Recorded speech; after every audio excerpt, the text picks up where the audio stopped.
पुंडलीकवरदा हरि विठ्ठल श्री ज्ञानदेव तुकाराम माऊली ज्ञानेश्वर महाराज की जय। या कुंदेंदु तुषार हार धवला या शुभ्रवस्त्रावृता या वीणावरदंड मंडितकरा या श्वेत पद्मासना या ब्रह्माच्युत शंकर प्रभृतिभिर्देवैः सदा वंदिता सा मां पातु सरस्वती भगवती निःशेषजाड्यापहा। जयांचे किलिया स्मरण होय सकळ विद्यांचे अधिकरण तीची वंदू श्रीचरण श्री गुरूंचे जयांचे नियाठवे शब्दसृष्टी अंगवे सारस्वताघवे जिव्हेसिये वक्तृत्व गोडपणे अमृताते पारुखे म्हणे रस होती ओळगणे अक्षरासी भावाचे अवतरण अवतरती निज गुण हाता चढे संपूर्ण तत्वबोध श्री गुरूंचे पाय जय हृदय गिमसू निठाय तै एवढे भाग्य होय उन्मेषासी ते नमस्कारुनि आता सच्चिदानंद रूपाय विश्वोत्पत्त्यादि हेतवे तापत्रय विनाशाय श्रीकृष्णाय वयं नुमः। यं प्रव्रजन्तमनुपेतमपेतकृत्यं द्वैपायनो विरहकातर आजुहाव पुत्रेति तन्मयतया तरवोऽभिनेदुस् तं सर्वभूतहृदयं मुनिमानतोऽस्मि। जन्माद्यस्य यतोऽन्वयादितरतश्चार्थेष्वभिज्ञस्वराट् तेने ब्रह्महृदाय आदिकवये मुह्यन्ति यत्सूरयः।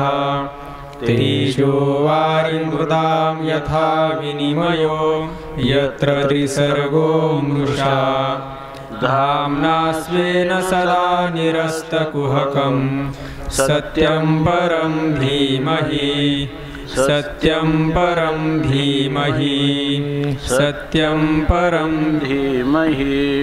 श्वेतपद्मासना देवी श्वेतपुष्पोपशोभिता श्वेतांबरधरा नित्या श्वेतगन्धानुलेपना श्वेताक्षसूत्रहस्ता च श्वेतचन्दनचर्चिता श्वेतवीणाधरा शुभ्रा श्वेतालङ्कारभूषिता वन्दिता सिद्धगन्धर्वैः रर्चिता सुरदानवैः पूजिता मुनिभिः सर्वैर्ऋषिभिः स्तूयते सदा। स्तोत्रेणानीनतां देवीं जगद्धात्रीं सरस्वतीं ये स्तुवन्ति त्रिसन्ध्यायां सर्वा विद्या लभन्ति ते। वंशी विभूषितकरान्नवनीरदाभात् पीताम्बरादरुणबिम्बफलाधरोष्ठात् पूर्णेन्दुसुन्दरमुखादरविन्दनेत्रात् कृष्णात् परं किमपि तत्त्वमहं न जाने। श्रीगणेशाय नमः श्रीसरस्वत्यै नमः श्रीविठ्ठलाय नमः श्रीमातापितृभ्यां नमः श्रीगुरुभ्यो नमः। ॐ नमो भगवते वासुदेवाय राम कृष्ण हरी राम कृष्ण हरी राम कृष्ण हरी।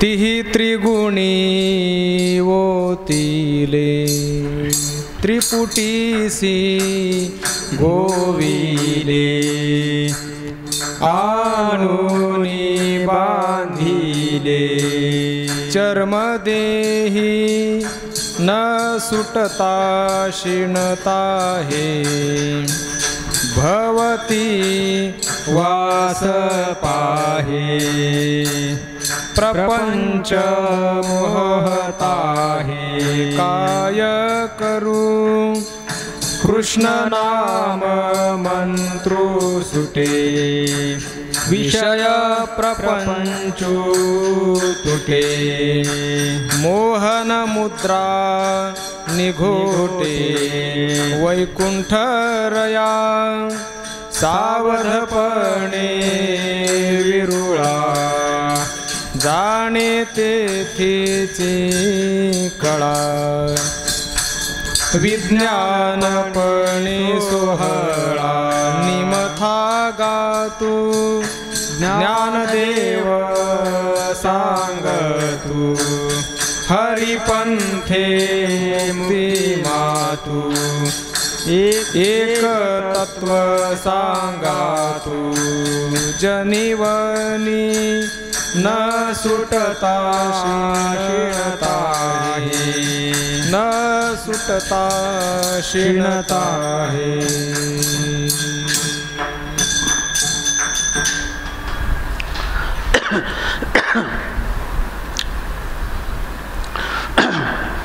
तीही त्रिगुणी ओतिले त्रिपुटीशी गोविले आणूनी बांधिले चर्मदेही। भगवान संत सम्राट माऊलींच्या असीम अनुग्रहाने आपण श्री ज्ञानोबरायांची गाथा अभंगवाणी त्या वाङ्मयाचं अभंग वाङ्मयाचं चिंतन करत आत्तापर्यंत एकूण 70 क्रमांकाच्या अभंगापर्यंत आलेलो आहोत। हे जे अभंग आहेत ते नामसंकीर्तन महात्म्य या प्रकरणातले आहेत। त्यामध्ये आत्ताच्या प्रस्तुत अभंगामध्ये माऊली सांगतात की तीही त्रिगुणी ओतिले त्रिपुटीशी गोविले आणूनी बांधिले चर्मदेही।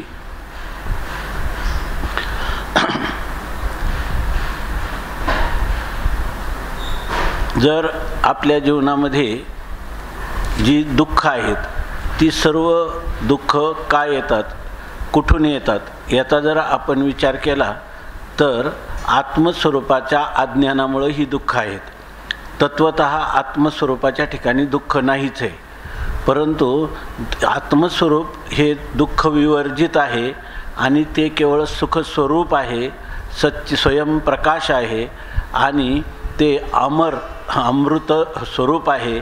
हे जोपर्यंत कळत नाही तोपर्यंत जीव कारणा वाचून दुःख भोगत राहतो आणि ते कारण कोणतं असेल तर ते कारण आहे आपल्या स्वस्वरूपाचं अज्ञान, आत्मस्वरूपाचं अज्ञान।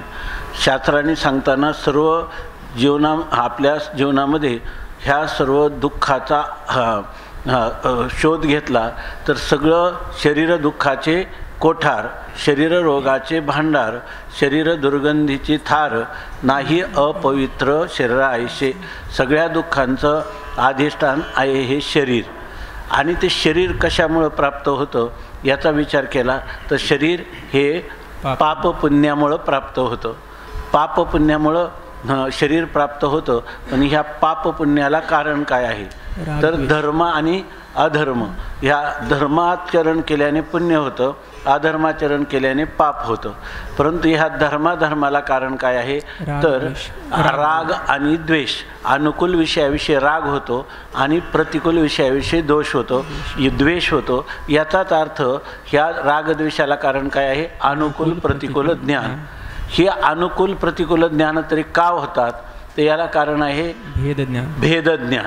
आपल्याला प्रत्येक ठिकाणी भेद प्रतीतीला येतो, आपल्या स्वरूपाहून अन्य पदार्थ प्रतीतीला येतो. तो सत्य आहे असं वाटतं, तो अनुकूल प्रतिकूल आहे असं वाटतं, म्हणून रागद्वेष निर्माण होतात, म्हणून पाप पुण्य होतं, म्हणून त्या ठिकाणी शरीर प्राप्त होतं. अशी याची मालिका आहे. आता या ठिकाणी हे जे अनुकूल प्रतिकूल ज्ञान भेद ज्ञानामुळं होतं, ते भेद ज्ञान तरी का होतात, तर आपल्याला मी आत्मा आहे आणि आत्मा अखंड व्यापक सच्चिदानंद ब्रह्मरूप आहे असं जर आपल्याला कळलं आणि तो एकम एव अद्वितीय आहे, स्वगत सजातीय विजातीय भेदरहित आहे असं जर आपल्याला कळलं, म्हणजे निश्चित दृढ ज्ञान झालं, दृढ अपरोक्ष ज्ञान झालं, तर त्या ठिकाणी आपल्याला भेदज्ञान होणार नाही. मग भेद उतरणीचं जसं शेवटचं मडकं खाली पडलं की बाकीची मडके वेगळी पाडावी लागत नाहीत, त्याप्रमाणे आत्मस्वरूपाचं ज्ञान का आपल्याला झालं, म्हणजे अज्ञान निवृत्त झालं की अज्ञान कार्य असणारं सर्व दुःखाचं अधिष्ठान जे शरीर ते आपल्याला पुन्हा प्राप्त होणार नाही. येणेची शरीरे शरीरा येणे सरे किंबहुना एरधारे चिरा पडे, हा आपला शेवटचंच शरीर असणार आणि हे शरीर पडलं की जन्ममरण परंपरा कायमची खंडित होते असं वेदांतशास्त्र सांगतं. संतांची वाणीही वारंवार हीच गोष्ट आपल्याला सांगते. मग मुले कुठारा हा असा न्याय, झाडाचं मूळ तोडलं की झाड उन्मळून पडतं, तसं आपल्या आत्मस्वरूपाचा अज्ञानाचा निराश केला की आपल्या जीवनातील सर्व दुःखाची परिसमाप्ती निश्चित होणार. मग या कारणाने त्या आत्मस्वरूपाचं अज्ञानाचं काय स्वरूप आहे, ते अज्ञान जीवाला कसं दुःख देतं याचा जर विचार करू गेलो तर माऊली सांगतात की याचं कारण आहे तेही त्रिगुणी होतिले. हे अज्ञानाचं स्वरूप काय आहे, त्रिगुणांच्या साम्यावस्थेला अज्ञान माया प्रकृती असं म्हणतात. म्हणजे ही मुशीमध्ये जो रस ओततो आपण तो त्याला आकार येतो, त्याप्रमाणे हे शरीर जे आहे हे सगळं आपलं हे अज्ञान जे आहे ते त्रिगुणांची ओतीव मूर्ती आहे. अज्ञानामध्ये आहेत काय, सत्व रज आणि तम हे तीन गुणात्मक हे अज्ञान आहे आणि म्हणून त्याला म्हणतं की तीही त्रिगुणी होतिले. ह्या अज्ञानामध्येच काय होतं, अज्ञान एकदा मनुष्याने स्वीकारलं किंवा अज्ञानाचा अंगीकार केला किंवा अज्ञानाशी, म्हणजे ह्यालाच म्हणतात कारण शरीर, त्या कारण शरीराशी तादात्म्य केलं, मी ज्ञानी किंवा मी अज्ञानी असं जेव्हा तो म्हणत असतो, हे दोन्हीही कारण शरीराशी तादात्म्य करणंच आहे. तेव्हा तेही त्रिगुणी होतिले आणि मग अज्ञानाशी तादात्म्य केलं का त्या अज्ञानाचं जे कार्य आहे ते आहे त्रिपुटी. त्या कोणती त्रिपुटी म्हणजे तीन गोष्टी, एक तर काय आहे ध्याता ध्यान आणि ध्येय त्रिपुटी झाली, ज्ञाता ज्ञान आणि ज्ञेय ही त्रिपुटी झाली, प्रमाता प्रमाण आणि प्रमेय ही सगळी त्रिपुटी आहे. सगळा व्यवहार होतो तो सगळा व्यवहार त्रिपुटीमध्येच होत असतो. जागृती स्वप्न अवस्थेमध्ये होणारा सर्व व्यवहार हा त्रिपुटीनं युक्तच असतो. कोणतंही म्हटलं की एखादं काम करायचं झालं तरी आपण मी त्या कर्माचा कर्ता आहे, अमुक एक कर्म आहे आणि दुसरी होणारी जी आहे ती क्रिया, कर्ता कर्म आणि क्रिया अशा प्रकारचं, बरोबर आहे ना, अशाच प्रकारचं आहे. साधन साध्य आणि जो साध्य करणारा तो कर्ता किंवा त्या साधक त्याला म्हणतात. साधक साधन आणि साध्य सगळा व्यवहार त्रिपुटीत चाललेला आहे. म्हणजे याचा अर्थ काय झाला, पण त्याला मूळ कारण काय आहे, त्रिपुटी हे अज्ञानाचं कार्य आहे. प्रथम अज्ञान एकदा स्वीकारलं का अज्ञानाचं कार्य जे आहे ते त्रिपुटी हे आहे, त्रिपुटीशी गोविले. आणि समजा आपण झोपेत असतो त्यावेळेला कारण शरीर असतं, परंतु आपल्याला दुःख होत नाही, कारण त्या ठिकाणी त्रिपुटी आहे, त्रिपुटी बीजरूपाने आहे पण कार्यकारी झालेली नाही, अभिव्यक्त झालेली नाही. अव्यक्त स्वरूपात ही त्रिपुटी त्या अज्ञान कारणामध्ये राहत असते. पण ज्या वेळेला ह्या अज्ञानाचा परिणाम होतो, म्हणजे उपादानाच्या समान स्वभावान आणि अन्यथारूप असं त्याचं जे कार्य निर्माण होतं, कारणापासून कार्य निर्माण होतं, त्यावेळेला ते आपल्याला प्रत्यक्ष गोवतं नाम गुंतवतं, नाम तादात्म्य भ्रांतीमुळं दुःख द्यायला सुखदुःख देण्याला प्रारंभ करतं आणि मनुष्याला सुख किंवा दुःख कोणत्याही रूपाने ते त्याच्यामध्ये अडकवीत असतं, त्याच्यामध्ये ते गोवतं म्हणजे त्याला गुंतवीत असतं. म्हणजे मनुष्याच्या जीवनात जेव्हा सुषुप्ती अवस्था तेव्हा काही नाही, पण बीजरूपाने जो आहे तोपर्यंत किती निरोगी मनुष्य आणि रोगी मनुष्य, श्रीमंत आणि दरिद्री, ह्या दोघांच्या झोपेमधले जे सुख आहे ते दोघांनाही सारखंच आहे. आणि तिथं कोणत्याही सुख आहे, पण ते सुख व्यवहार्य सुख त्या ठिकाणी नाही. परंतु तेच जेव्हा तो जागृत होतो तेव्हा भूतकाळामध्ये जे बीजरूपाने होतं त्याच वेळेला तेच पदार्थ जेव्हा त्याला व्यक्त दशेत दिसतात ते त्याच्या सुखदुःखाला कारणी होऊ लागतात. आणि मग त्यावेळेला मी सुखी आहे, मी दुःखी आहे असा तो पुरुष त्या सुख किंवा दुःखाबरोबर तादात्म्य भ्रांती करतो.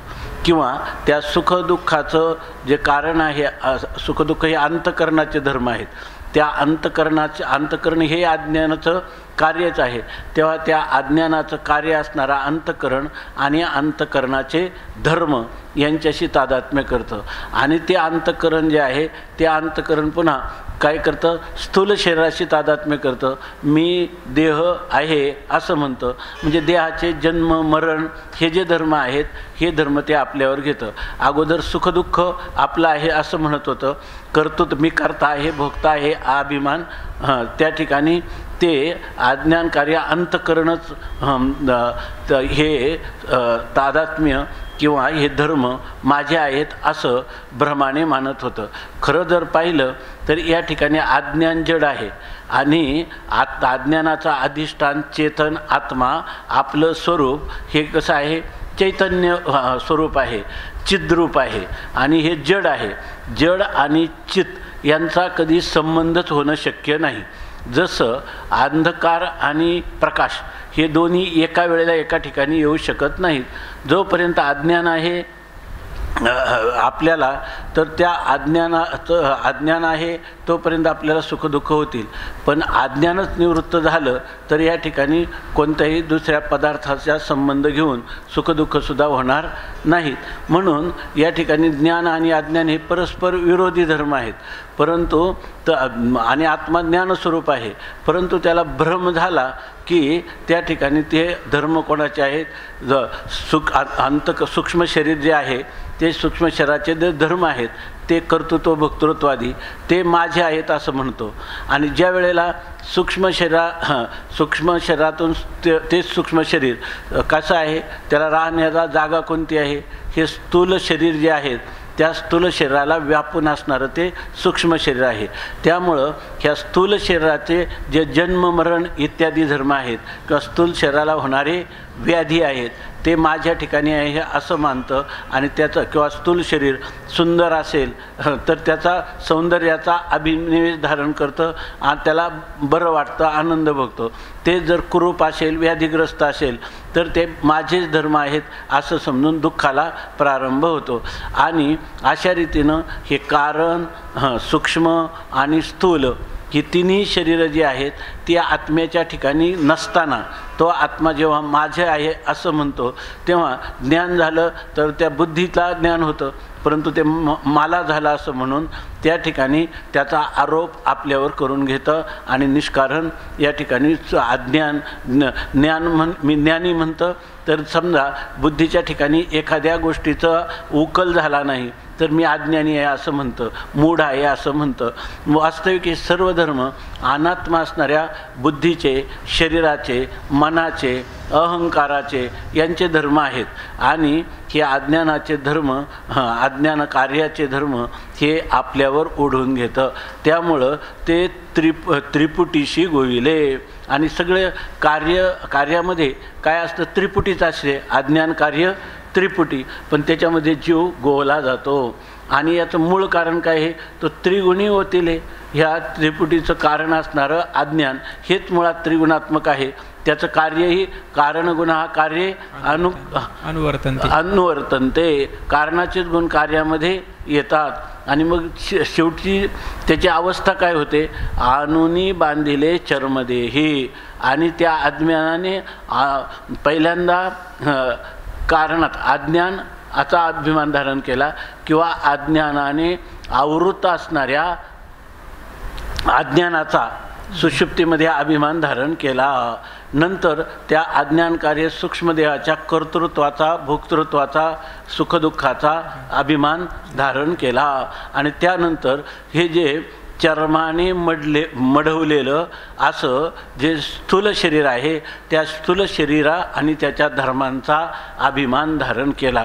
ज्ञानोबा हीच गोष्ट सांगतात, तीही त्रिगुणी ओतिले त्रिपुटीशी गोविले आणूनी बांधिले चर्मदेही, आणि शेवटी त्यांनी काय केलं, चर्माचा हा कातडीनं मढवलेला देह त्याच्या ठिकाणी त्याला आणून बांधलं, म्हणजे तो देह माझा आहे असं म्हणण्यास भाग पाडलं. आणि ही जी देहात्मभ्रांती आहे ही भ्रांती इतकी दृढ केली की त्यांनी त्या शरीराशी, स्थूल शरीराशी त्याला बांधूनच टाकलं. हा 3.5 हाताचा देह हाच मी आहे असं तो मानू लागला. आणि त्यामुळं ह्या देह मी म्हणता ब्रह्महत्या कोटी, मी देह म्हटला कोट्यवधी ब्रह्महत्या लागतात, आणि मी देह म्हणता ब्रह्महत्या कोटी येऊन या पाठी थापटची. मग इतक्या ब्रह्महत्येचं पातक देहोहम मी देह आहे म्हणणाऱ्याला लागतात, तर त्या जीवनात कधीतरी सुख प्राप्त होईल का? पापाचं फल काय आहे, दुःख आहे. आणि ब्रह्महत्यासारख्या महापातकांचं पदोपदी आपल्याकडून घडलेलं जे पाप आहे त्या पापाचं फल अर्थात अत्यंत दुःख, दुःखाचा कडेलोट त्या जीवनामध्ये त्या मनुष्याला भोगावा लागतो. आणि मग न सुटता शिनता हे, आणि आता ही जी गाठ पडली कोणाची, चेतन आणि चित्त आणि जड यांचा जो ग्रंथी किंवा गाठ पडली, तर ही गाठ जोपर्यंत सुटत नाही तोपर्यंत त्याला देहाचं मरण, जन्म माझे वाटणार. सूक्ष्म शरीराचे जे धर्म आहेत, सुखदुःख कर्तृत्व भोक्तृत्व, ते माझे वाटणार. आणि जे ज्ञान आणि वृत्तीज्ञान आणि अज्ञान जे आहे तेच धर्म माझे आहेत असं वाटणार.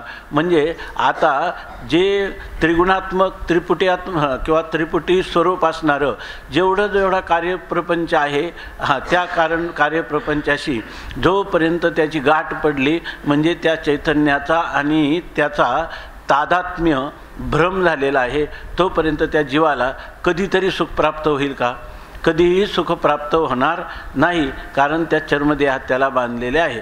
आता त्याला असं वाटतं कधी की ह्याच्यातून आपण सुटावं, म्हणजे सत्संगतीत सत्शास्त्र श्रवण केलं तर त्याला वाटतं काही मी उद्धार पावेन, काही हे खंडईल कर्म, पारुष्यतील धर्माधर्म, कासयाने हे कळेल वर्म, म्हणून श्रम वाटत असे, अशी चिंता लागते. परंतु तिथं तो स्वतःच्या प्रयत्नाने या ठिकाणी सुटू शकत नाही. मग न सुटता, आणि मग जर त्याच्यातून तो सुटला नाही तर क्षीणता, हे त्याला काय होतं, रात्रंदिवस क्षीण किंवा केवळ श्रम किंवा कष्ट किंवा दुःख क्लेश भोगावे लागतात. पंचक्लेश, अज्ञान, काय अज्ञान, अविद्या, अस्मिता, राग, द्वेष आणि अभिनिवेश, हे पंचक्लेश त्याला रात्रंदिवस भोगावे लागतात. म्हणून ती गाठ जोपर्यंत सुटत नाही तोपर्यंत क्षीणता आहे. तो जीव सारखा क्षीण किंवा श्रम पावतो. मग भवती वासप आहे, मग तो इकडं तिकडं काय करतो, वासप आहे, वाट पाहतो, म्हणजे कुठून तरी मला याच्यातून सुटण्याची वाट मिळेल काय, मी ह्या संसार बंधनातून सुटेल काय. त्या सुटण्यासाठी स्वतः स्वबलाने, स्वतंत्ररीतीनं किंवा बुद्धिबलाने, शारीरबलाने, मनोबलाने स्वतंत्ररित्या भरपूर प्रयत्न करतो. परंतु हे जे कोडा आहे हे न सुटता, हे जोपर्यंत सुटत नाही तोपर्यंत सारखा तो क्षीण पावतो. कधी कधी त्याला सत्संग, सत्शास्त्र किंवा सत्समागमामध्ये सत्शास्त्राचं श्रवण केलं तर त्याला ह्या प्रपंचाचं स्वरूप कळतं.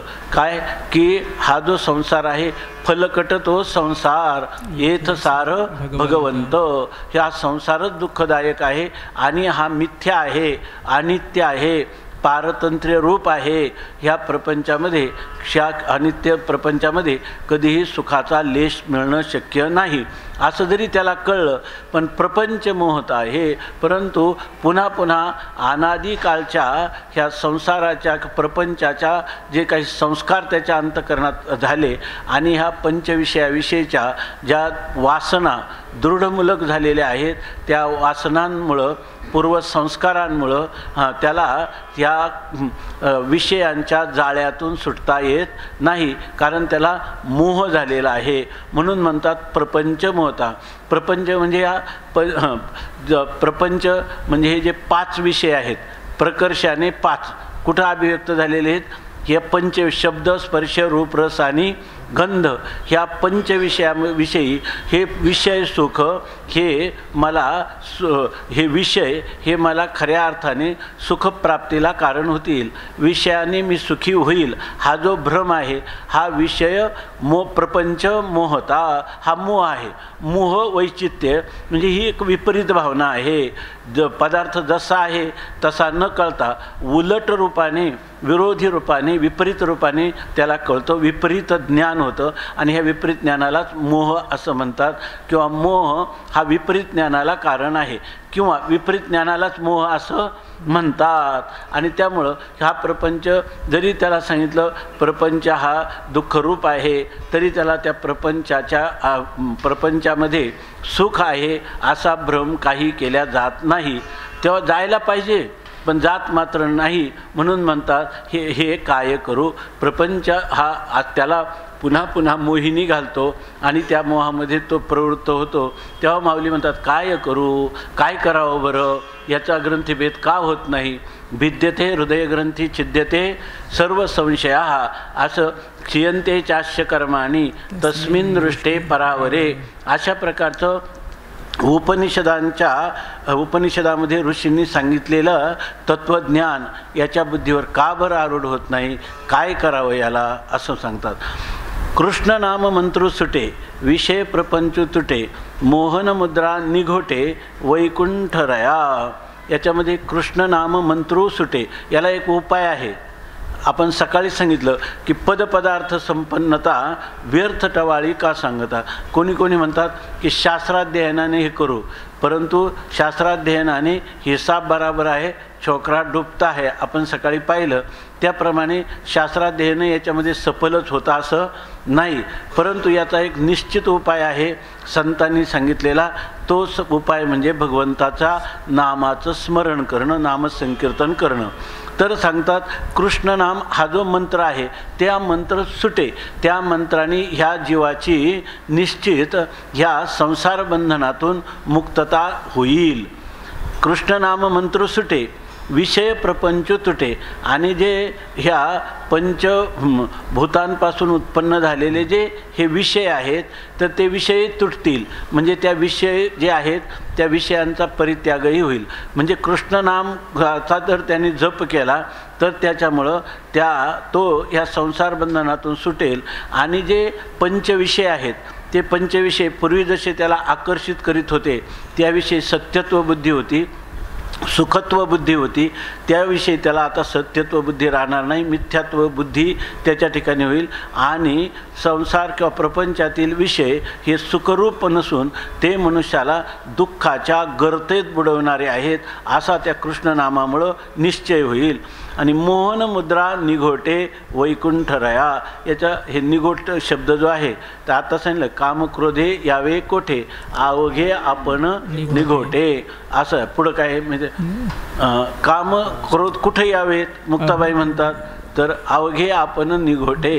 जर आपण निघोट म्हणजे अत्यंत सर्वांच्या त्रिगुणांच्या अतीत असणारं सच्चिदानंद स्वरूप निर्मळ आत्मा असेल तर निर्मळ आत्म्याच्या ठिकाणी कधी कामक्रोध येतील का? नाही, काम क्रोध हे अंतःकरणाचे धर्म आहेत. तुम्ही जर त्या ठिकाणी स्थूल सूक्ष्म आणि कारण शरीराचं अतिक्रमण करून जर आत्मरूपात जाऊन तुमची अंतःकरण वृत्ती बसली, स्थिर झाली, रंगून गेली, तद्रूप झाली, तर तिच्यामध्ये काम क्रोध येतील का? नाही. कारण आपण अवघे, आपण निगोटे, आपण विशुद्ध ब्रह्म आहोत, हेच त्याला कारण आहे. तसं या ठिकाणी हा जो मोह आहे, जो विपरीत भावना आपली होत असते आणि ती विपरीत भावना आपल्याला पावलोपावली दुःख देत असते, ती मोहन मुद्रा आहे. म्हणजे मोहाचा पडलेला मुद्रा म्हणजे ठसा आपल्यावर शिक्कामोर्तब झालेला आहे की जीव हा मोहात राहणारच. मोहातून गुंतलेला जीव कितीही त्यांनी प्रयत्न केले तर त्याच्या प्रयत्नाने तो बाहेर येणार नाही. पण जर कृष्णनाम तो उच्चारण करत असला तर ते मोहन मुद्रा निगोटे, ती पूर्णपणे त्या ठिकाणी निवृत्त होते आणि तो निगोटे वैकुंठराय असं याचे करता येईल. मोहन मुद्रा जाते आणि त्याला काय होतं? निगोटे म्हणजे निर्मळ असणारा जे वैकुंठ नाम परमात्मा, तो परमात्मा किंवा वैकुंठ म्हणजे निर्विशेष असणारं जे ब्रह्मरूप मोक्ष, तो मोक्ष त्याला प्राप्त होतो असा अर्थ घ्यावा. सावधपणे विरोळा जाणे तिथीची कळा, विज्ञानपणे सोहळा निमथा गातू. बघा, सावधपणे, पण ह्यासाठी मनुष्य कसा लागतो? सावध लागतो, म्हणजे तत्पर लागतो, दक्ष लागतो. त्याची दृष्टी जी आहे ती सूक्ष्म लागते. स्वामी महाराज सांगायचे की कावळा जो असतो ना त्याला दोन डोळे दिसतात पण दृष्टी त्याची दोन्ही डोळ्यात एकच असते. ज्या वेळेला ज्या त्याचं एकच बुबुळ आहे ते दोन्ही डोळ्यामध्ये संचार करतं. तसा हा जो मुमुक्षु आहे त्याला सत्य काय, मिथ्या काय, ग्राह्य काय, त्याज्य काय, कशाचं ग्रहण करायचं, कशाचा त्याग करायचा, सार काय, असार काय, आत्मा काय, अनात्मा काय, आप काय, पर काय, ह्या ज्या गोष्टी आहेत ह्या तत्काल त्याला तत्काल त्या समोर आल्याबरोबर त्याचं स्वरूप जाणण्याची योग्यता पाहिजे. आणि ती योग्यता जर त्याच्या ठिकाणी सावधपणा किंवा दक्षता असेल तरच ही गोष्ट शक्य होते. पण सावधपणे विरोळा तिथीची कळा, ह्या आत्मानात्म विवेक करण्याची जी कला आहे ती, आणि ती पण अशी नाही सावधपणे, नाही तर सगळा अनर्थ होऊन गेला आणि मग बैल गेला आणि झोपा केला तर याला दक्ष असं म्हणत नाही, तत्पर म्हणत नाही. तर याला म्हणतात तिथीची कळा सावधपणे जाणे, सावधपणाने तत्काल जाणणारा, दक्षतेने जाणणारा विरोळा, असा एखादा विरोळाच म्हणजे विरळाच महापुरुष आहे. आणि तिथीची कळा जाणे, तिथीची कळा त्या ठिकाणी म्हणजे आत्मानात्म विवेकाची जी कला आहे ती कला विरळा जाणे. एखादा कोणीतरी अगदी क्वचित एखादा महापुरुषच ही जाणू शकतो. आणि जर ज्यांनी जाणलं तर विज्ञानपणातपणे सोहळा निमथा गातू. बघा, असा अर्थ करता येईल याचा, विज्ञानपणे. आणि त्याला ह्या आत्मानात्म विवेकाचं नुसतं ज्ञान झालं नाही, त्याला केवळ काय ते इथं अर्जुना तया नाव ज्ञान आणि येरू प्रपंच जाणीव जेथ नरिगे, आपण विचार केलेलाच आहे. जाणीव जेथ नरिगे विचार मागुता पावली निघे, तरकू आईनी नेघे अंगी जयाच्या पार्था तया नाव ज्ञान हेर प्रपंच हे विज्ञान, तेथ सत्यत्व बुद्धी अज्ञान हेही जाण असं सांगितलं. यामध्ये विज्ञानाला प्रपंच असं म्हणतात, पण दुसरा विज्ञान शब्दाचा अर्थ विशेष ज्ञान म्हणजे यथार्थ ज्ञान. इथं हे जे ज्ञान आहे अगोदरचं याला परोक्ष ज्ञान म्हणायचं आणि विज्ञान म्हणजे अपरोक्ष ज्ञान. भाष्यकारांनी ज्ञान म्हणजे परोक्ष ज्ञान आणि विज्ञान म्हणजे अपरोक्ष ज्ञान असाही अर्थ केलेला आहे. या ठिकाणी ह्या विज्ञान शब्दाचा अर्थ प्रपंच असं न घेता विज्ञान शब्दाचा अर्थ घ्यावा दृढ अपरोक्ष ज्ञान. ज्याला या ठिकाणी विज्ञानपणे म्हणजे विशेष ज्ञान किंवा ब्रह्मस्वरूपाचं विशेष ज्ञान, अहम ब्रह्मास्मी असं ज्याला झालेलं आहे. प्रपंचाचं हे ज्ञान होताना प्रपंच काय ठरलेलं आहे, मिथ्या ठरलेलं आहे. त्याच्या संबंधाने काय होईल पुढं की ते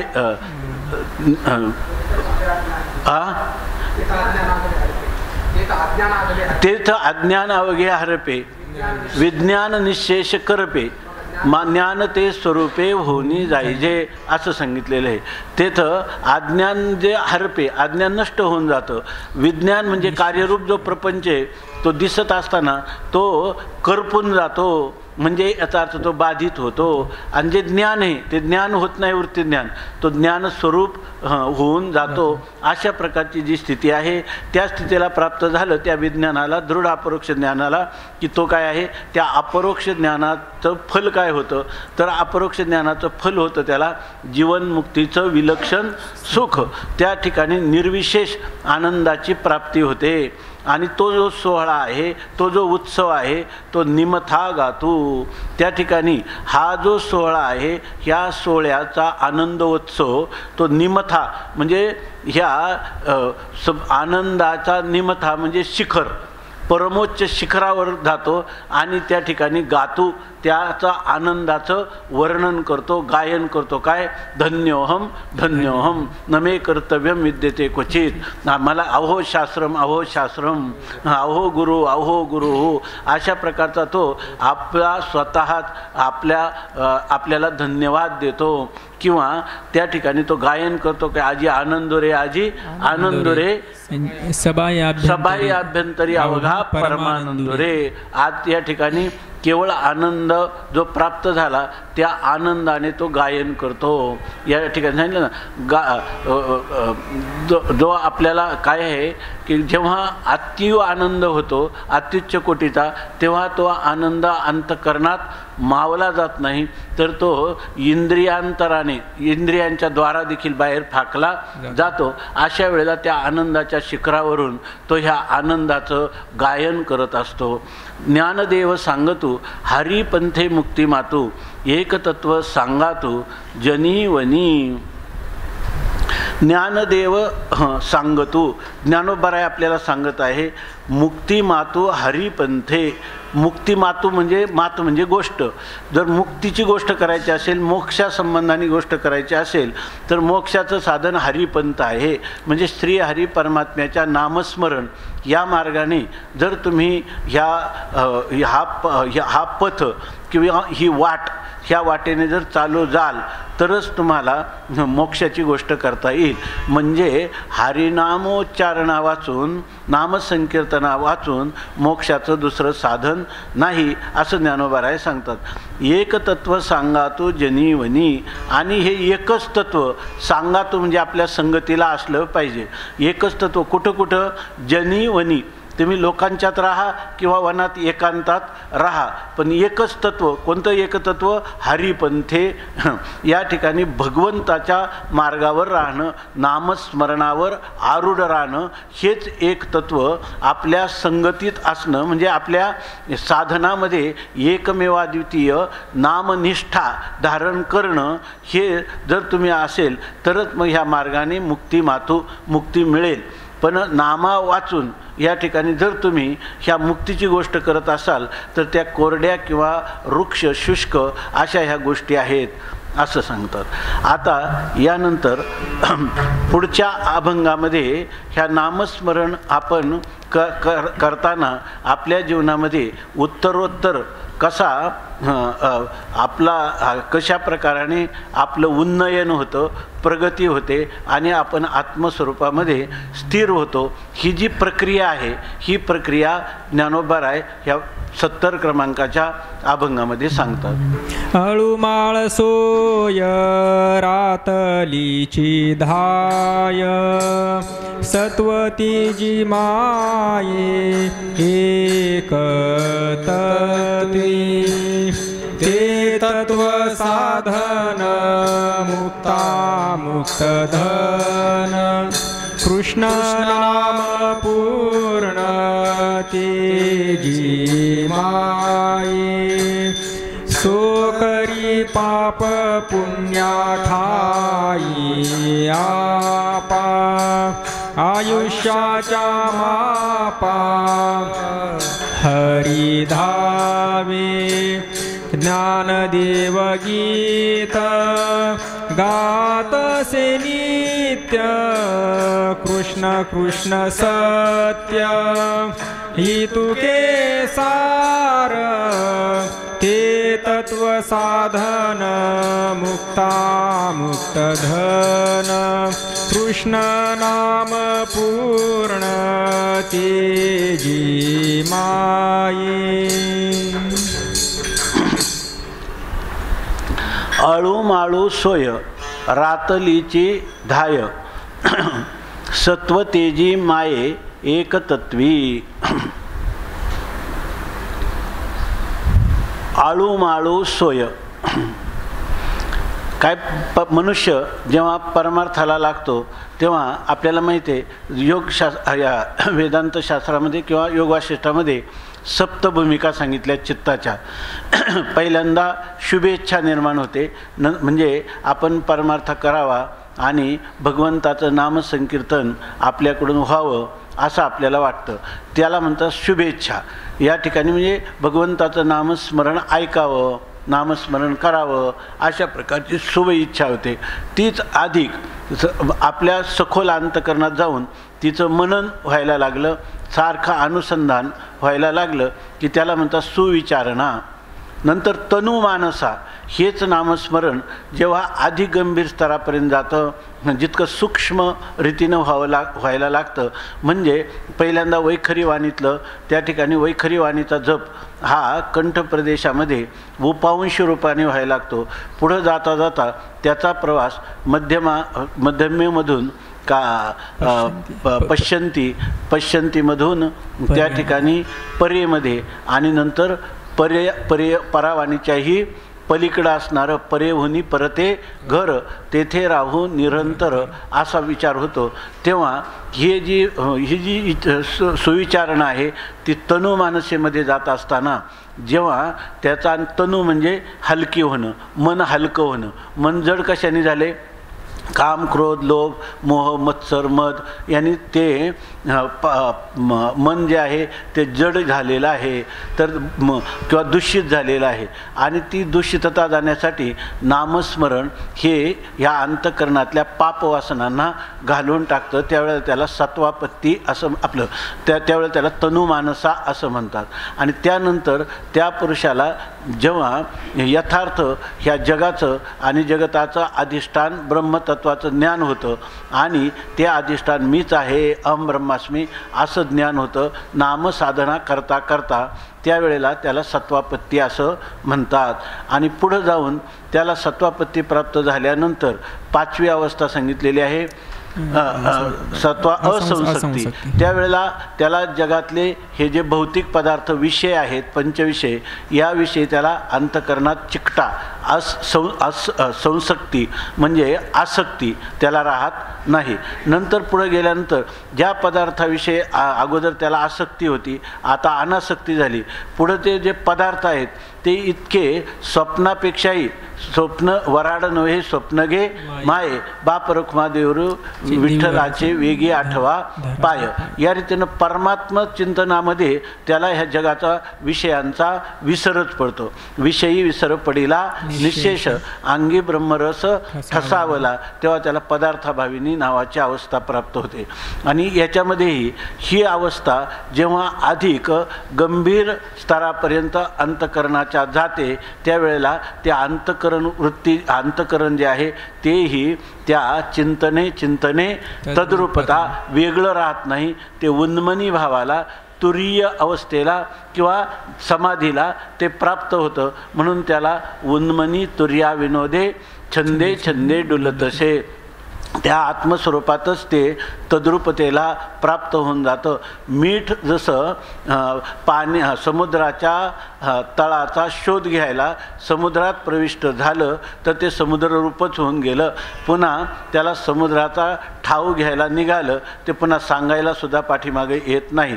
तशी जी अंतकरण वृत्ती परमात्म चिंतन करता करता तुका म्हणे आळी जिवे नुरेची वेगळी अशा प्रकारची तिची स्थिती झाली. किटकी भृंगनाया आपण सांगितला होता त्याप्रमाणे ती या ठिकाणी ब्रह्मस्वरूपाशी प्राप्त झाली. तेव्हा ह्या ज्या अवस्था आहेत ह्या सगळ्या अवस्था जशा वेदांतामध्ये ह्या सप्तभूमिका सांगितल्या तशाच या ठिकाणी ह्या भक्ती सिद्धांतामध्ये देखील ह्या सर्व मनाच्या अवस्था अंतकरणाच्या सप्तभूमिका ह्या नामसाधनाने देखील ह्या भूमिका प्राप्त होतात असे आपले द्रष्टे महामुनी हे जाणून ह्या नामसाधना करण्याला सर्वांना आग्रहानं या ठिकाणी काय करतात, हाकारतात. म्हणजे सगळ्यांना सांगतात की आम्ही त्यांनी सांगितलं की हा ऊर्ध्वबाहूम वर हात करून व्यास महाराज म्हणतात ऊर्ध्वबाहूम विरोमेश न कश्चित शृणोती मे. आम्ही तुम्हाला सांगतो, वर हात करून सांगतो की तुम्ही ह्या नामस्मरण करा, पण न कश्चित शृणोती मे, पण माझं हे कोणी ऐकत नाही. लोकांना वाटतं इतकं नुसतं मुखाने नामस्मरण केलं आणि एवढा मोठं फल मिळेलच कसं. उलट नामस्मरण लोक का प्रवृत्त होत नाही एवढं सोपं साधन असताना. ते फार सोपं आहे, तेव्हा त्याचं फल इतकं मोठं कसं असेल. याच्यात अर्थवाद तर नसेल ना, कारण नामामध्ये अर्थवाद आहे असं वाटलं का तो 10 अपराधामधला एक अपराध आहे. म्हणून या ठिकाणी त्यांना ते करण्याकडं प्रवृत्ती होत नाही. पण हा प्रवास कसा होतो जीवाचा याविषयी ज्ञानोबा सांगतात.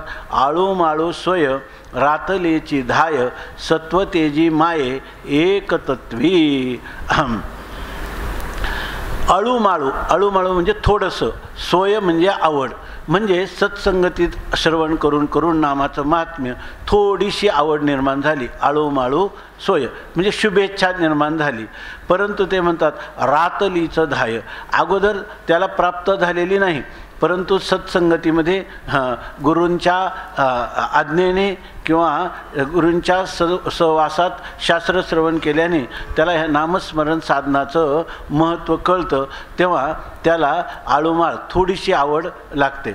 परिपूर्ण त्याने अजून झोकून दिलेलं नाही नामसाधनामध्ये, पण थोडंसं आळूमाळू थोडंसं वाटलं तर त्याला त्याच्यामध्ये प्रवृत्ती होते. याच्यातून एक फार महत्त्वाचा सिद्धांत आहे, आपण सध्या दररोज चिंतन करतो, त्याला वैधी भक्ती म्हणतात.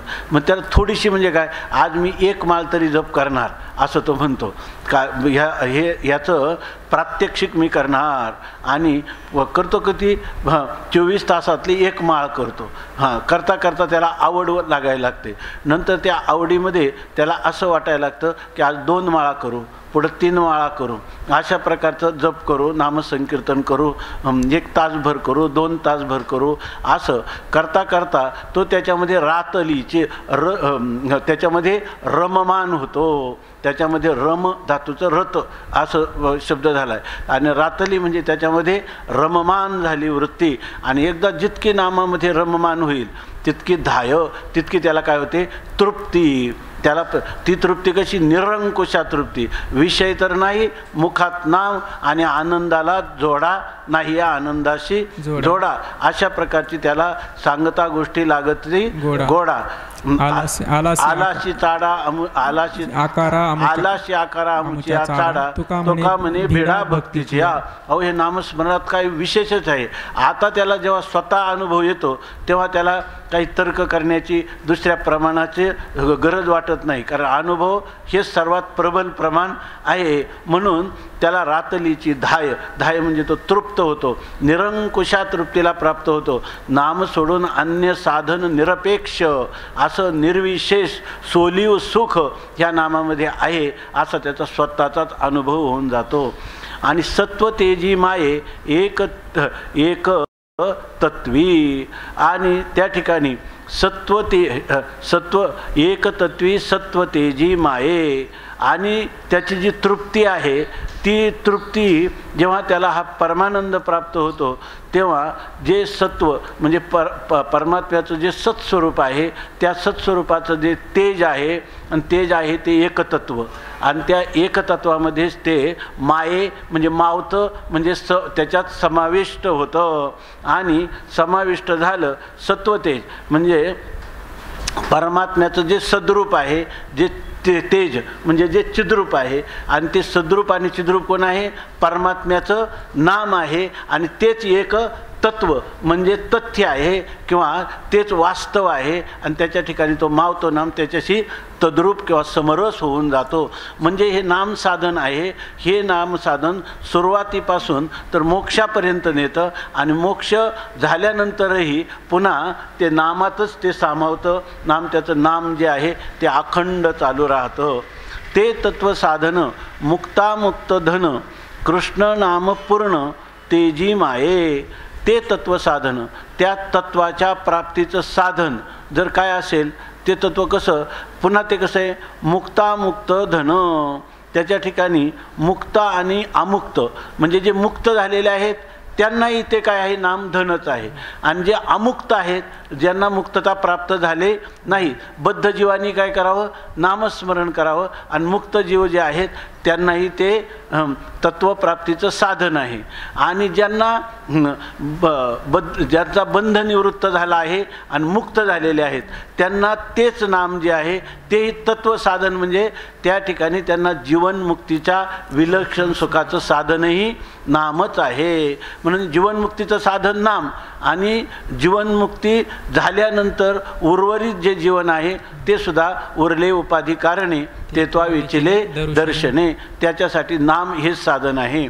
म्हणून ते सांगतात कृष्ण नाम पूर्ण तेजी माये. आता हे जे कृष्ण नाम आहे ते परिपूर्ण असणारं जे तेज आहे त्या तेजाशी ते माये ते त्याच्यामध्ये मावतं म्हणजे समरस होतं. किंवा हे माये कृष्ण नाम पूर्ण तेजी पूर्ण. कृष्ण नाम हे पूर्ण तेजरूप आहे म्हणजे हे परिपूर्ण अशा प्रकारचं आहे. मग परिपूर्ण आहे म्हणजे साध्य आहे का साधन आहे. साधन बीज आणि फळं हरीचे नाम म्हणून ते परिपूर्ण तेजरूप असणारं नाम त्याच्यामध्येच हे आपण केलेलं साधन त्याच्याशी फलीभूत होताना तद्रूपतेला प्राप्त होतं वेगळं राहत नाही. नामाचा नामीशी अभेद असल्यामुळं तो नामधारक जो आहे तो नामधारक त्या नामी असणाऱ्या परमात्म स्वरूपामध्ये आणि ते परमात्मा स्वरूपामध्ये म्हणजे खरं परमात्म्याचं स्वरूप काय आहे भगवंताचं नाम जे आहे. सगळी नामं आटतात मग भगवंताचं स्वरूपच शिल्लक राहील निर्विशेष का परमात्म्याचं नामही शिल्लक राहील. निश्चित परमात्म्याचं नाम राहतं. अवघाचे आकार ग्रासियाला काळे पण एकची निराळे हरीचे नाम. हरीचं नाम हे नित्य आहे कारण नाम हे ब्रह्मरूप आहे. नाम ब्रह्म नित्य आहे की नाही आणि नाम ब्रह्मरूप आहे की नाही. सगळी नामं ही ब्रह्मरूपच आहेत. त्यामुळं भगवंत नाम ब्रह्मरूप असल्यामुळं त्या ब्रह्मरूपामध्ये हा नामधारक काय होतो तद्रूपतेला ब्रह्मरूपतेला प्राप्त होतो. आणि हे कृष्णनाम काय पूर्ण आहे. ते जर नुसतं साधन असतं आणि साध्य वेगळं असतं तर ते अपूर्ण ठरलं असतं. साध्य तेच आहे आणि साधनही तेच आहे. अधिष्ठानही तेच आहे आणि अधिष्ठानावर भासणारे आद्यस्थ पदार्थ देखील त्या परमात्म्याचं नामरूप हे सुद्धा ब्रह्मच आहे. म्हणून सर्व काही ब्रह्मच आहे. अर्थात या जगात ब्रह्मा वाचून दुसरा पदार्थच नाही. म्हणून या कृष्ण नाम पूर्ण तेजीम आहे. शेवटी त्याचं पर्यवसान कसं होतं तेजरूप असणारा चिद्रूप असणाऱ्या ब्रह्मस्वरूप नामाशीच तो समरस होतो. सोकरी पापपुण्या ठाई आपा आयुष्याच्या मापा हरी धावे. आता आहे ना सोकरी सोहम करी असं तुकोबाऱ्यांचं एक अभंग आहे ना. तर सोकरणं म्हणजे काय पेरणं असं पेरणं असा एक अर्थ आहे आणि कापणी करणं असा एक अर्थ आहे बरोबर ना. कापणी करणं असा एक अर्थ आहे. तर इथं सोकरी पापपुण्या पापपुण्याचं सोकरी म्हणजे काय करतो पापपुण्याची कापणी करतो. म्हणजे पाप आणि पुण्य ही दोन्हीही उर्वरित राहत नाही ठेवीत नाही. नामधारकाला पुण्यही लागत नाही आणि पापही लागत नाही कारण नाम हे साधन त्याला पाप आणि पुण्याच्या आतीत करतं. म्हणून पाप पुण्या सोकरी आणि आपाठाई. आणि त्याचं काय करतो आप या शब्दाचा अर्थ यांनी दिला आहे आपाठाई असं एक. आप म्हणजे जल त्याला पाणी रूप करतो त्याचं पाणी करतो म्हणजे पाप पुण्य उरू देत नाही असा एक अर्थ आहे. आणि पाप पुण्या सोकरी आपाठाई पाप आणि पुण्य यांचं कापणी करतो, पाप पुण्याचा बाध करतो किंवा नाश करतो, तर ते कुठं होतं? ही मिथ्या असणारी पाप पुण्य रूप द्वंद्व जी आहेत ती आत्मस्वरूपाच्या ठिकाणी बाधित होणं, याचं नाम पाप पुण्याची कापणी करणं. आत्मस्वरूपाच्या ठिकाणी नाही पुण्याची मोजणी, नाही पापाची टोचणी, चाले जैसे गंगोघाचे पाणी. अशा प्रकाराने पाप पुण्या आपा ठाई सोकरी, पाप आणि पुण्याचा आत्मस्वरूपात लय किंवा बाध करतो. आयुष्याच्या मापा हरी धावे. मग आता ज्याचं पाप पुण्य जे आहे त्या पापपुण्याचा त्या नामधारकाच्या संपूर्णपणे नाश झाला असताना त्याचं आयुष्य राहतं की नाही? त्याचं आयुष्य प्रारब्ध प्राप्त राहतं, पण त्यावेळेला आयुष्याच्या मापा त्याचं आयुष्य तर उरलेलं आहे. तत्वज्ञान झालं तर तो मनुष्य जर मरण पावत असता तर हा तत्वज्ञान किंवा नामधारक जो आहे तर त्याला पापपुण्य पूर्णपणे निरस्त झाल्यानंतर त्याचं कारण अज्ञान, त्याचा नाश झाल्यानंतर जर त्या ठिकाणी त्याच्याकडून काहीच त्याचं जीवन शिल्लक राहत नसतं तर हा काय झाला असता? ह्या जीवनमुक्तीची प्राप्ती हा एक रोग झाला असता, आहे की नाही? की त्याला ज्ञान झालं की तो मनुष्य मरतो, म्हणजे ज्ञान हा काय झाला असता? रोग झाला असता. पण तसं नाही. शास्त्र सांगतं की त्याला ज्ञान झाल्यानंतरही त्याचं प्रारब्ध जोपर्यंत शिल्लक आहे तोपर्यंत त्याचा देह राहतो, आणि प्रारब्ध कर्माचा भोग त्यांनी एकदा भोगला की तो भोगून ते कर्म संपलं की मग त्याचा देह पडतो. प्रारब्ध कर्मनाम भोगादेव क्षया. याचाच अर्थ ह्या जीवनमुक्त पुरुषाचं आयुष्य शिल्लक राहतं, आणि तोपर्यंत त्याचा व्यवहार होतो की नाही? होतो. पण तो कसा होतो?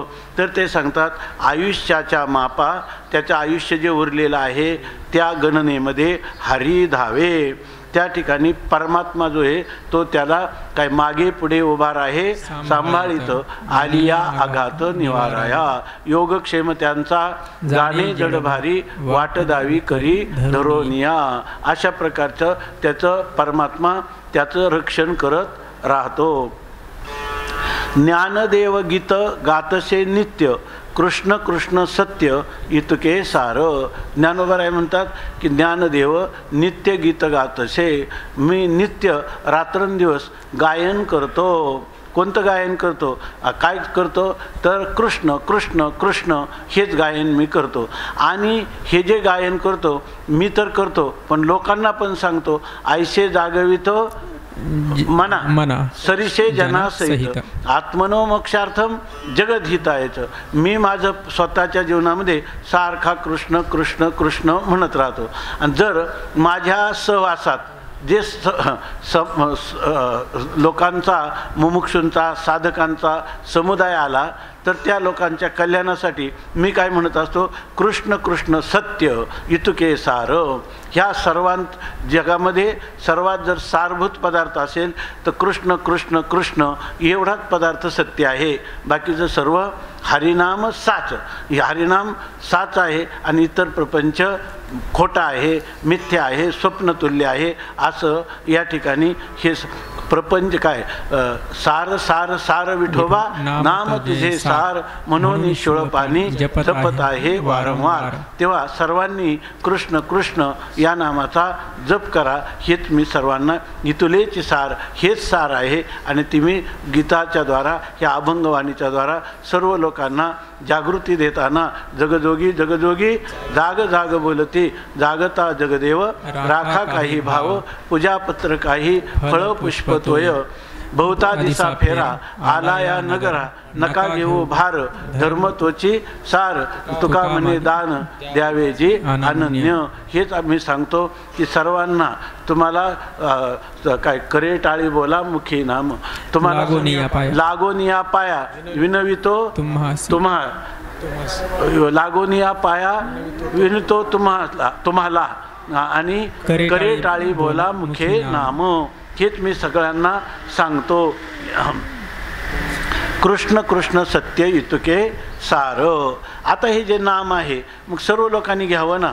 इतकं नाम सुलभ साधन असताना तुका म्हणे साधन सुलभ गोमटे, पण का होत नाही तरी परी उपतिष्ठे पूर्व पुण्य. ज्याच्या अनंत जन्माची पुण्याची संचय असेल तर त्याच्याच अंतकरणामध्ये हे नामस्मरण करण्याची प्रवृत्ती होते, इतरांच्या ठिकाणी होत नाही. आपण पहिलेच पाहिलं बहुत सुकृताची जोडी म्हणून विठ्ठली आवडी. नामसाधना कधी कोण प्रवृत्त होईल, कोणाला या नामसाधनात रुची लागेल हे ह्या 71 क्रमांकाच्या प्रस्तुत अभंगामध्ये माऊली सांगतात. जन्म जन्मांतरी असेल पुण्य सामग्री, तरीच नाम जिव्हाग्री येईल श्रीरामाचे. धन्य कुळ तयाचे राम नाम हिची वाचे. दोष हरतील जन्माचे श्रीराम म्हणताचे. कोटी कुळाचे उद्धरण मुखी राम नारायण. राम कृष्ण स्मरण धन्य जन्म तयाचे. नाम तारक सांगडी नाम न विसमले अर्ध घडी. तप केले असेल कोडी तरीच नाम येईल. ज्ञानदेवी अभ्यास मोठा नाम स्मरण मुखा वाटा. पूर्वज गेले वैकुंठा हरी हरी स्मरता. धन्य कुळ तयाचे राम नाम हिची वाचे. दोष हरतील जन्माचे श्रीराम नाथाची. जन्म जन्मांतरी असेल पुण्य सामुग्री, तरीच नाम जिव्हाग्री येईल श्रीरामाचे. भगवान माऊली सांगतात जन्म जन्मांतरी अनेक पाठीमागच्या अनेक जन्मांमध्ये पुण्य सामुग्री असेल, ज्याचं अनंत जन्मामध्ये पुण्याचा संचय, पुण्याचा साठा ज्याच्या ठिकाणी असेल तरीच, तरच चकाराने सांगतात, एवकाराने सांगतात. नामस्मरण येण्यासाठी मुखातून अनंत जन्माची पुण्याई असेल तरच जिव्हाग्री म्हणजे ह्या जिव्हेच्या टोकावर श्रीरामाचे नाम येईल. श्रीराम हे नाम त्याच्या मुखातून येईल, अन्यथा येणार नाही.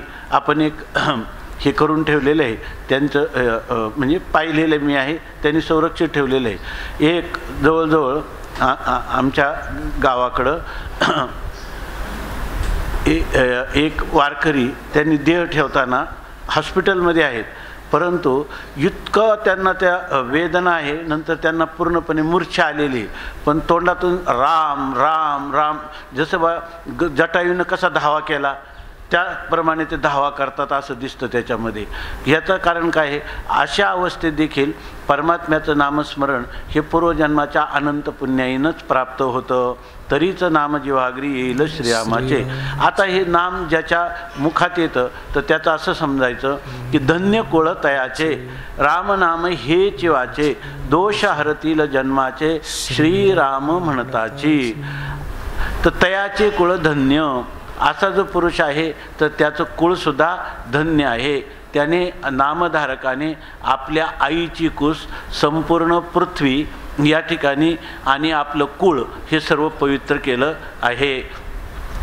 धन्य कुळ तयाचे राम नाम हिचे वाचे. दुसरं वाचेमध्ये काहीच बोलत नाही. वाचेमध्ये काय, छंद जो आहे, माझी मज झाली अनावर वाचा, छंद या नामाचा घेतलासे. नामाविन वाणी सर्पाचे ते बिळ, नामाविन मुख, नामाविन मुख सर्पाचे ते बिळ, जिव्हा नव्हे काळ सर्प आहे असं नाथ महाराजांनी म्हटलेले आहे. त्याप्रमाणे रामनाम हेचे वाचे, रामनाम हेच त्याच्या वाचेतून निघतं. ह्या वाणीला दुसरं काही बोलणं होत नाही. दोष हरतील जन्माचे श्रीराम म्हणताचे. या ठिकाणी श्रीराम असं नामाचं उच्चारण केलं की करता क्षणीच जन्माचे दोष हरतील. आपली अनंत जन्मामध्ये जी काही दोष म्हणजे जी पापं घडली असतील त्यांचा तत्काल नाश होतो. कोटी कुळाचे उद्धरण मुखी रामनारायण रामकृष्ण स्मरण धन्य जन्मतयाचे. आणखी तर जो नामधारक साधक आहे त्याच्या कोटी कुळाचे उद्धरण, कोट्यावधी कुळाचा उद्धार होतो. कोणाचा? मुखी रामनारायण. त्याच्या ठिकाणी मुखामध्ये राम आहे किंवा राम नारायण आहे किंवा नारायण स्वरूप म्हणजे संपूर्ण विश्वाच्या प्राण्यांचं विश्रांतीस्थान विसाव्याचं ठिकाण आहे, म्हणून त्याच परमात्म्याला नारायण म्हणतात. आणि त्याचं दुसरं नाव काय आहे? राम. अशा प्रकारचं ज्याच्या मुखामध्ये आहे. पुन्हा रामकृष्ण स्मरण, आणि ज्याचा अंतकरणात स्मरण कोणाचे? मर्यादा पुरुषोत्तम असणारा राम, म्हणजे ज्याच्या जीवनामध्ये रामाचं चिंतन आहे. आणि लीला पुरुषोत्तम असणाऱ्या भगवान श्रीकृष्ण अवतारात त्यांनी केलेल्या लीलांचं स्मरण जो करतो, चिंतन जो करतो, धन्य जन्मतयाचे, त्याचा जन्म धन्य आहे असं सांगतात. नामासंबंधाने एक रूपक सांगतात. नाम तारक सांगडी नाम न विसंबे अर्धघडी तप केले असेल कोडी तरीच नाम येईल. या ठिकाणी नाम तारक सांगडी, नाम जे आहे तर ते तारक म्हणजे तरुण नेणारी. आपल्याला जेव्हा नदीला एखादा महापूर आला आणि पलीकडे जायचं असेल तर पूर्वीच्या काळामध्ये ती सांगड बांधून किंवा ती पेटी तसं ते कमरेला बांधून ते लोक जे आहेत ते आपल्याला परतीरावर नेत, किंवा सांगड बांधली की आपल्याला त्याच्यामध्ये बुडण्याची भीती नाहीशी होते. म्हणून मला वाटतं कोणाचं मानकोदी बोधलेंचं कोणाचं भजन आहे, सांगड बांधारे सांगड बांधारे भक्तीची, सांगड बांधारे भक्तीची नारायण नामाची असं सांगितलं. तर ही नामतारक सांगडी, नाम हे तारून नेणारं सांगड आहे. नाम न विसंबे अर्धघडी, एक क्षणभर देखील नामाचा विसर पडू नये. नामाचा विसर पडला तर त्याला काय आहे? त्यांनी सांगितलं तुझ्या चरणीचे तुटता अनुसंधान जाऊ माझा प्राण तत्क्षणी. आपल्याला क्षणभर देखील नामाची आठवण जी आहे, स्मरण आहे, त्याचा विसर पडू नये. अर्धघडीसुद्धा, अर्धक्षण देखील या ठिकाणी नामाला विसर पडू नये. एक घडलेली गोष्ट सांगतो. संगमनेर तालुक्यातले एक आमचे जवळचे बंधुवरे फरगडे गुरुजी सर आहेत ते. तर त्यांचे वडील इथं होते. आयुष्यभर त्यांनी हे मेंढ्या राखल्या. नंतर उत्तर कालामध्ये ते आळंदीत येऊन थांबले. अखंड नामस्मरण, कुठलं शास्त्राध्ययन काही केलेलं नाही, पण नामावर इतकी निष्ठा जडली होती. आपण गेले की ते हसून रामकृष्ण हरी, काय बरं आहे ना, का लगेच रामकृष्ण हरी त्यांचं सुरू झालं. तुम्ही थांबा, जा, काही पुन्हा काही त्याची चौकशी करायची नाही. शेवटच्या काळात त्यांना जास्त व्याधी बळकट झाला, आसन्न मरणावस्था प्राप्त झाली. तेव्हा त्यांना पुन्हा संगमनेरला नेलं.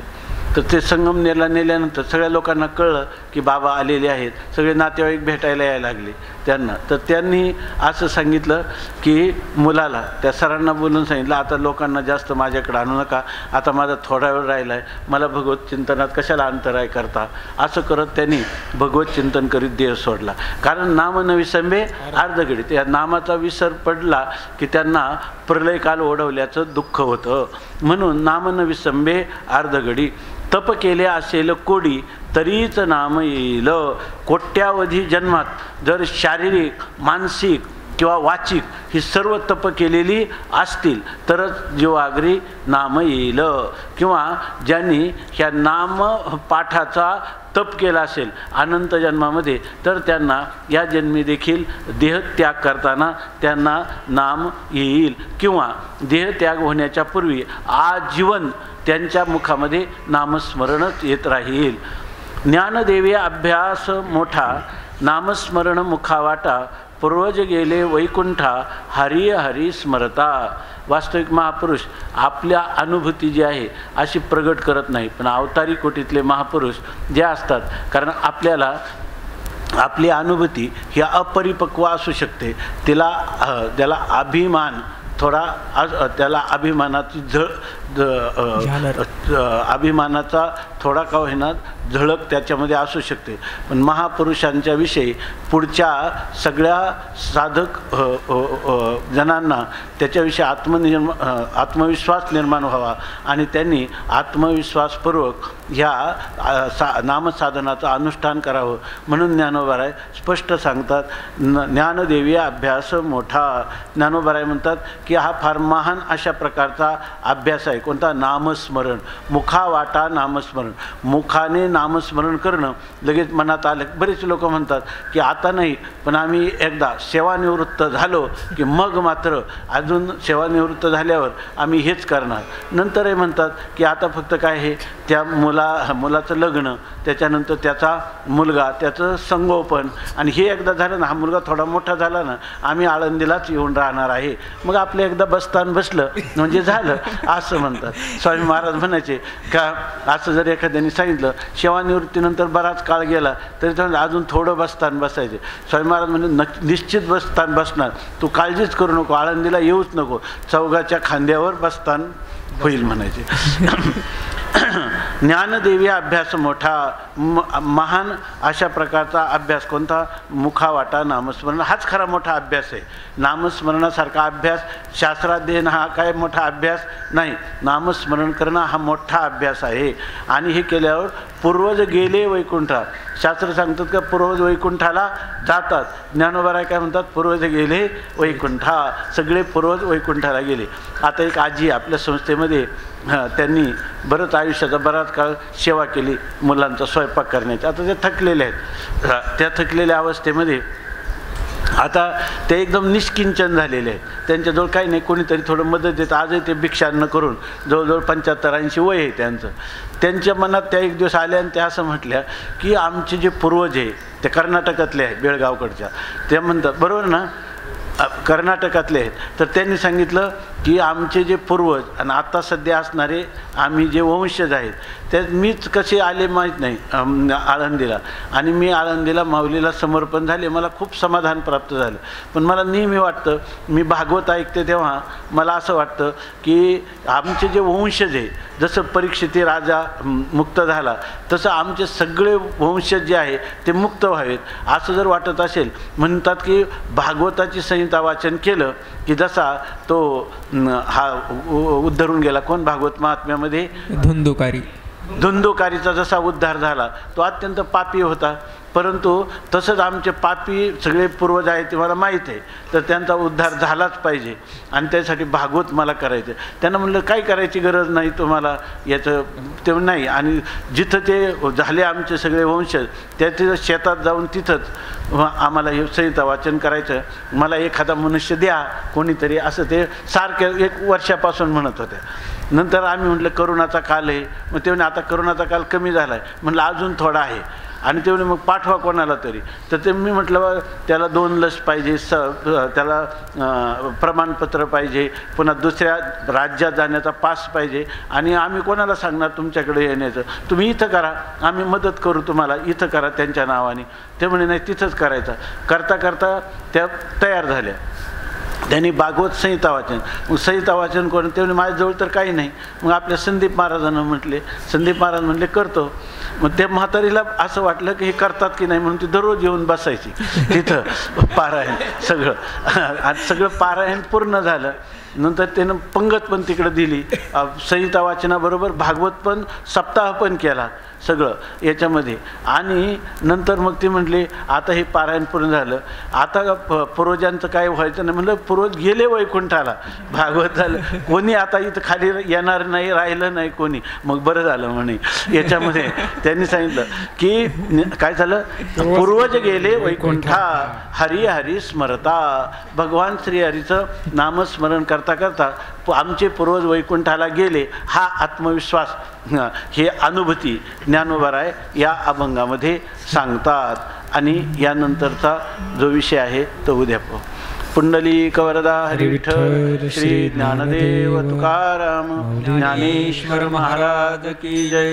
ज्ञानदेव तुकाराम ज्ञानदेव तुकाराम ज्ञानदेव तुकाराम ज्ञानदेव तुकाराम ज्ञानदेव तुकाराम ज्ञानदेव तुकाराम ज्ञानदेव तुकाराम ज्ञानदेव तुकाराम ज्ञानदेव तुकाराम ज्ञानदेव तुकाराम ज्ञानदेव तुकाराम ज्ञानदेव तुकाराम ज्ञानदेव तुकाराम ज्ञानदेव तुकाराम तुकाराम तुकाराम पुंडलिक वरदा हरी विठ्ठल श्री ज्ञानदेव तुकाराम माऊली ज्ञानेश्वर महाराज की जय. गोपाल कृष्ण भगवान की जय.